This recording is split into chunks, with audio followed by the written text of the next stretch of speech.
The emergency broadcast crackled across 47 star systems simultaneously. High Chancellor Vestar's voice carried the weight of impending extinction as he spoke from the Zephyrian Council chambers, his four-armed form trembling with barely contained panic. All defensive lines have failed. The Devourer fleet has breached the outer rim. Kepler 442 has gone dark. We estimate planetary consumption in less than 18 hours. The transmission cut to tactical displays showing the nightmare that had consumed 12 worlds in 3 months. The Devourers weren't just another hostile species. They were a biomechanical plague that converted entire planets into raw material for their ever-expanding fleet. Each world they devoured made them exponentially stronger, their adaptive technology. Learning from every weapon fired against them, Commander Thekalon of the Altarian Defense Corps stared at the strategic hologram floating before the Emergency Council. Red markers indicated consumed worlds, yellow showed evacuation zones, and green represented the rapidly shrinking safe territories. The pattern was undeniable: complete galactic sterilization within 6 months. The mathematical projections are absolute, Thekalon reported, his crystalline voice resonating through the chamber. We've deployed 50,000 ships from 15 member species. Our most advanced plasma cannons, quantum disruptors, and temporal weapons have all failed. Each engagement teaches them our capabilities. They adapt within hours. The Procyon representative, her ethereal form flickering with distress patterns, added the horrifying details. At Vega Prime, they absorbed our entire photon bombardment and reflected it back at triple intensity. Our fleet was vaporized by our own weapons.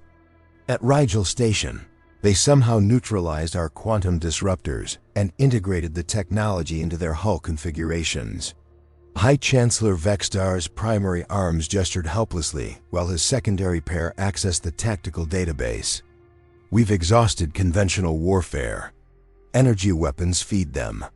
Kinetic weapons prove ineffective against their adaptive armor. Even our experimental technologies become obsolete the moment we deploy them. The silence that followed carried the weight of civilizations watching their own extinction approach. 15 species that had survived millions of years of evolution faced an enemy that grew stronger with every defeat. The mathematics were brutal. At current consumption rates, the Devourers would reach the galactic core worlds within 4 months. In desperation, Vextar activated the xenological archives, scrolling through thousands of catalog species. Most were already part of the Alliance, their fleets already deployed and destroyed. Others had been consumed in the Devourer advance. The list grew shorter with each passing second.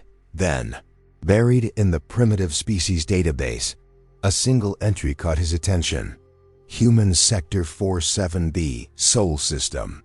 Classification: primitive warlike species. Recommendation: avoid contact. The Altarian commander's optical sensors flared with dismissive light. Vextar, they haven't achieved faster-than-light travel.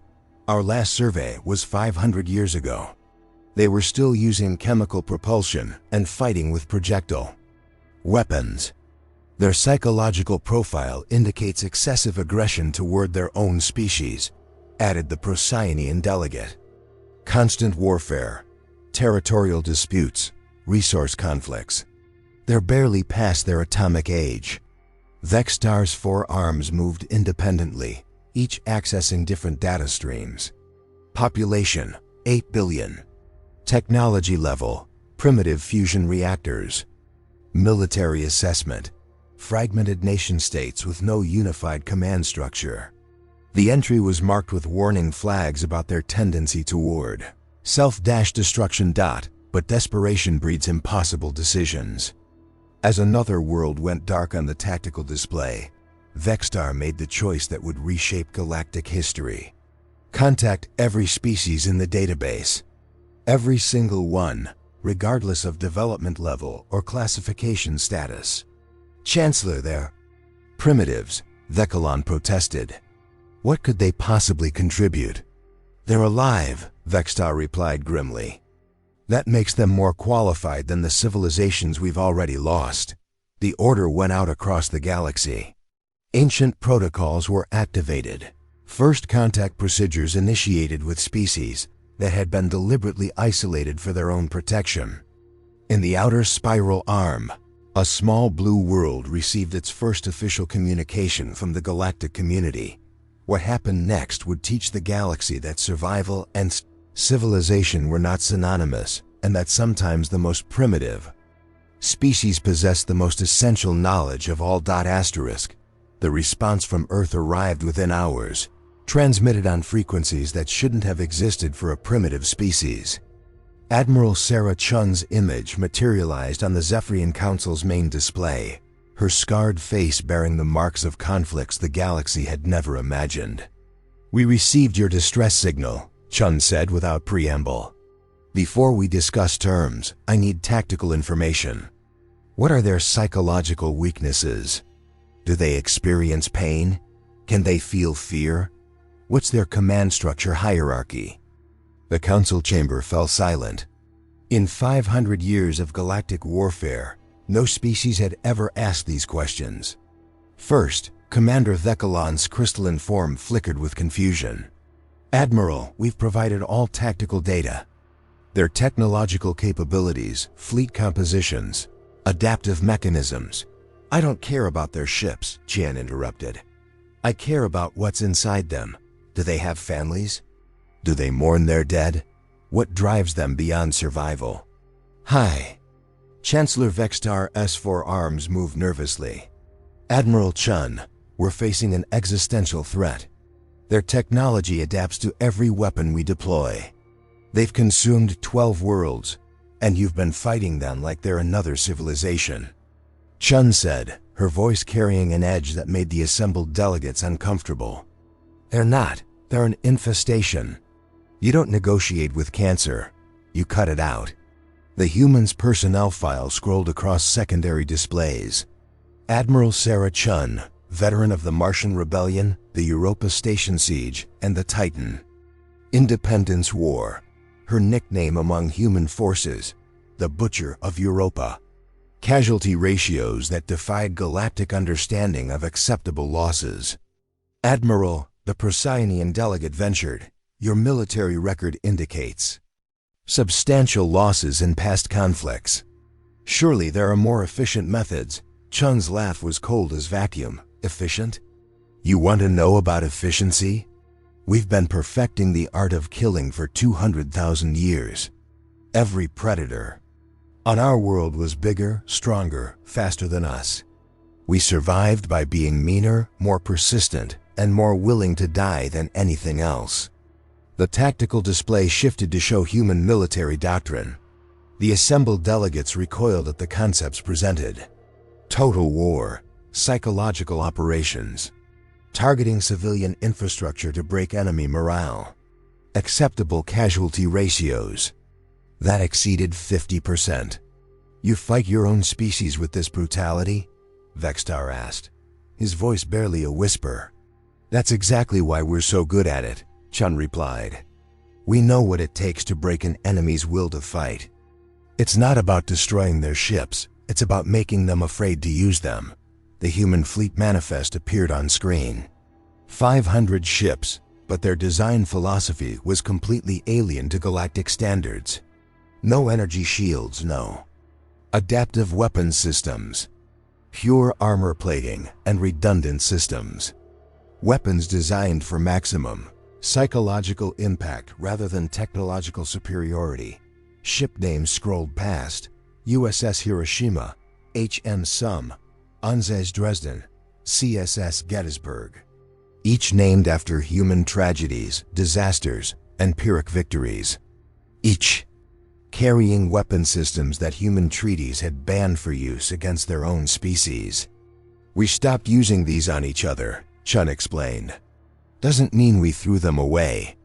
Commander Thecalon accessed human historical records, his optical sensors darkening with each data point. "Admiral, your species' casualty rates in historical conflicts ... These numbers can't be accurate." No rational species would accept such losses.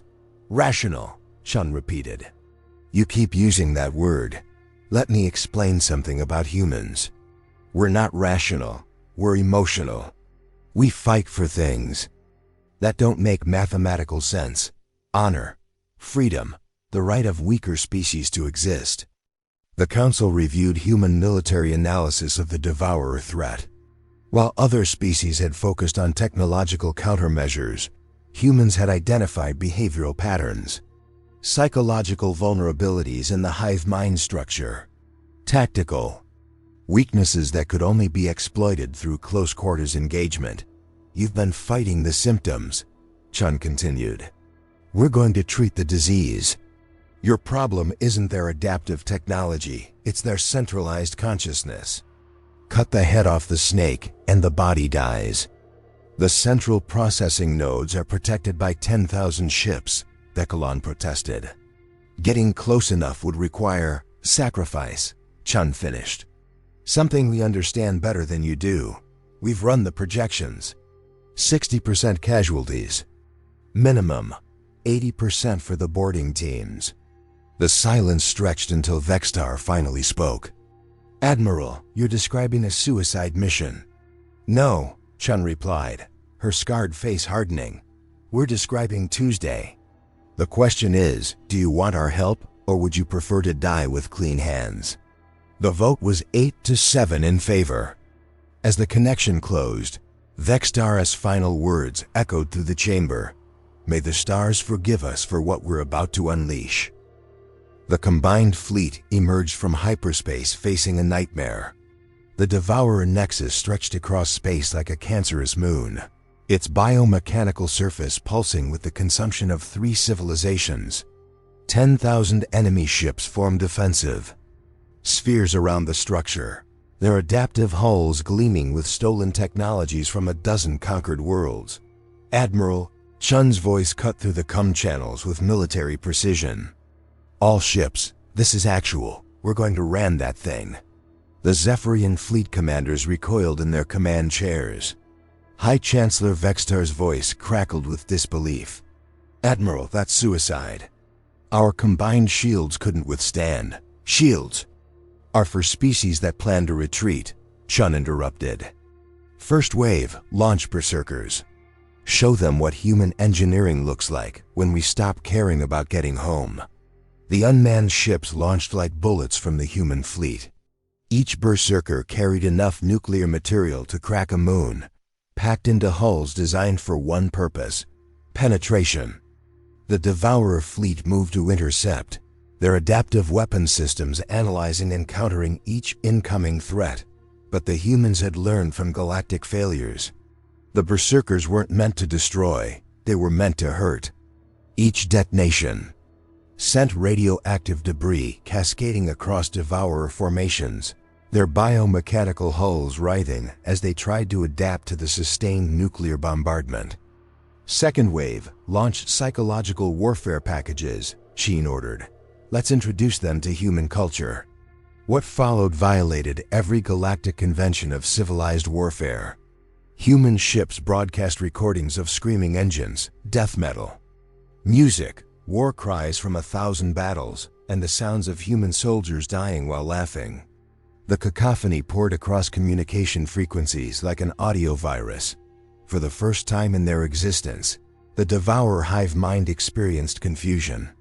Their adaptation protocols, designed to counter logical threats, couldn't process the deliberately irrational nature of human psychological warfare. Ships began breaking formation, their central consciousness struggling to understand an enemy that seemed to welcome death. Commander, Dekalon watched his tactical displays in horror. They're not following any established combat doctrine. This is madness. This is Tuesday, came the reply from a human Marine commander. Marine Force, prepare for boarding action. Remember, pain is temporary, but glory is forever. The boarding pods launched like meteors, each carrying 50 humans in powered armor toward the Nexus surface. The alien observers watched in stunned silence as the Marines made no attempt at evasive maneuvers. flying straight into defensive fire with apparent enthusiasm. "Sergeant." Morrison's voice came through the comm system as his pod breached the Nexus hull. "Contact front, we've got hostiles everywhere." "This is exactly where we want to be." The ground combat that followed redefined galactic understanding of close-quarters warfare. Human Marines fought with weapons their own species had banned. Flamethrowers that turned devourer bioforms into screaming torches, chemical weapons that corroded adaptive armor, and explosive charges that cared nothing for the user's survival. Lieutenant Rodriguez's team fought through the Nexus corridors using tactics that made no mathematical sense. When surrounded, they charged. When outnumbered 10-1, they started singing battle hymns. When their ammunition ran low, they switched to weapons that required them to die to use them. "Marine Alpha down," Rodriguez reported as his squad fought deeper into the structure, taking heavy casualties, but we're advancing. "These things bleed so we can kill them." The Devourer hive mind began making irrational decisions, pulling ships back from the main battle to protect the Nexus. Admiral Chun recognized the moment immediately. "They're afraid," she announced to the fleet. "For the first time in their existence, they're experiencing terror. All ships, full assault. They're not adapting anymore, they're reacting." Deep inside the Nexus core, Lieutenant Morrison and the last 3 members of his demolition team reached their target.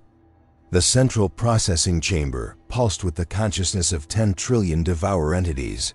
Their collective intelligence focused on understanding the impossible enemy that had invaded their sanctuary. Morrison's final transmission echoed across the fleet. "Charges placed. Tell my family I kept my promise. This is for every world you consumed.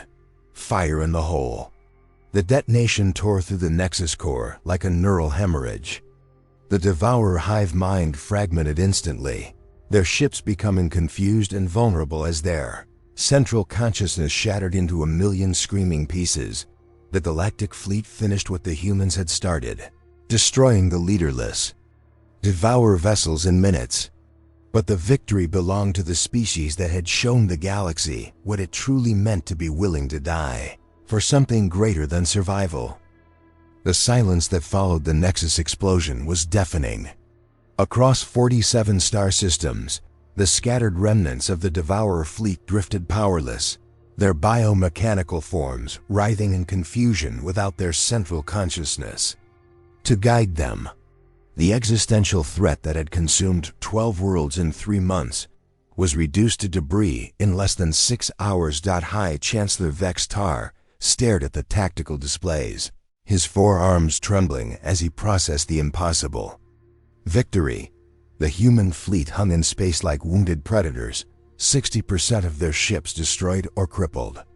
Of the 5,000 Marines who had launched in the boarding assault, fewer than 1,000 remained alive. Admiral Chun's scarred face appeared on the communication screen, her uniform torn and bloodied, but her eyes still burning with fierce determination.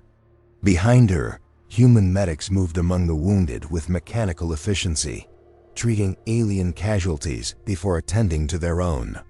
"Admiral," Vextar's voice barely contained his shock, "what have we witnessed?"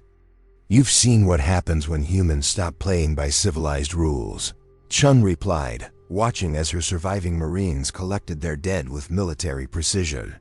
"We did what needed to be done. Nothing more, nothing less." The Procyonian delegates. Ethereal form flickered with patterns of confusion and awe. "Your species just sacrificed 4,000 soldiers for strangers.